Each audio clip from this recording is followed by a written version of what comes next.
To follow the noble lord with his celebration of proportional representation, and I note his comments on German politics, although he didn't note that currently the German Greens are in pole position to provide the next Chancellor there one impact of proportional representation.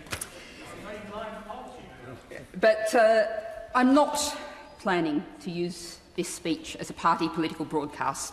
Your Lordship's House can judge who might or might not have chosen to use these speeches for that purpose. I'm going to tell you why, were this going to come to a vote, and I think it's fairly clear that it's not going to, why the Green group in this House would be voting against the bill as it currently stands.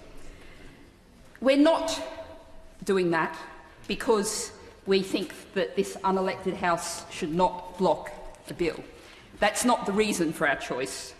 Now, I think it's really interesting that so many of your Lordships have actually referred to that fact as a reason to support this bill. It would seem to be a very powerful argument, I think, for a modern, functional constitution with an elected upper house for us to be in a position to make stronger judgments. And were this House to be sitting for longer, your Lordships would have seen the bill that I tabled for that purpose.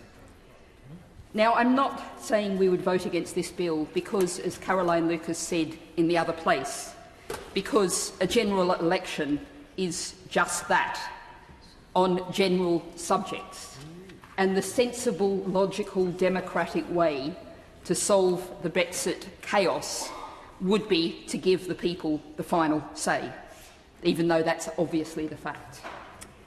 The reason why we would vote against this bill, were there to be a vote, is that there are a huge numbers of barriers to a free and fair election on the 12th of December.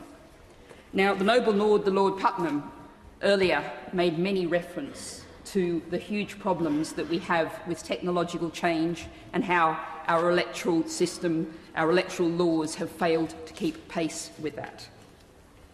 Now, lots of the things to which he referred would obviously require complex legislation and changes, and we don't have time for that.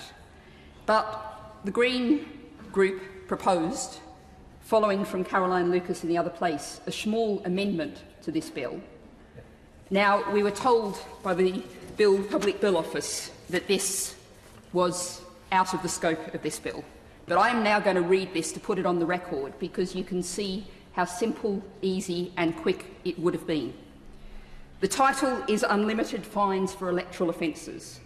It reads, "The Political Parties, Elections and Referendums (Civil Sanctions Order 2010) is amended as follows. Schedule 1, paragraph 5, leave out £20,000 and insert unlimited." The explanatory statement for that says the new clause would allow the Electoral Commission to impose unlimited fines for electoral offences. Now, that reflects a request from the Electoral Commission, the independent arbiter, that was made to the government in May 2018. 18 months ago, the independent arbiter asked the government to make this change. This is a simple change. As the noble Lord, Lord Haynes, showed earlier, this House can act very quickly and rapidly and show its direction to the other place. And I think it's a grave pity that we haven't had the chance to do this here with this proposed amendment now. Why?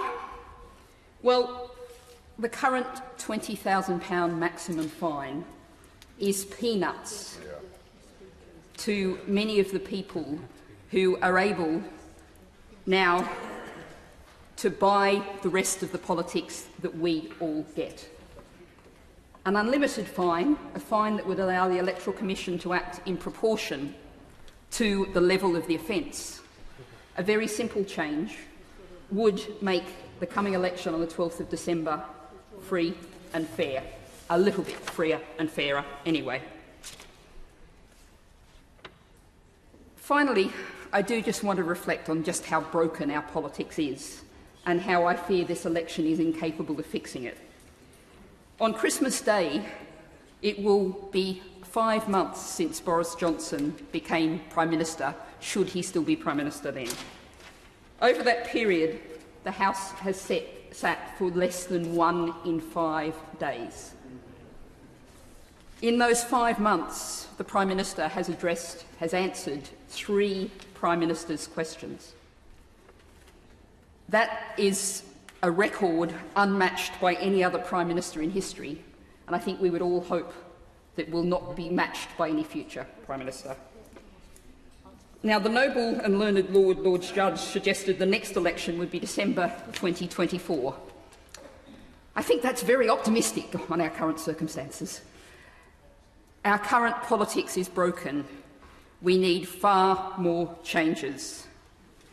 Let's work towards those, all of us, together. My Lords, I've not spoken on anything to do with Brexit.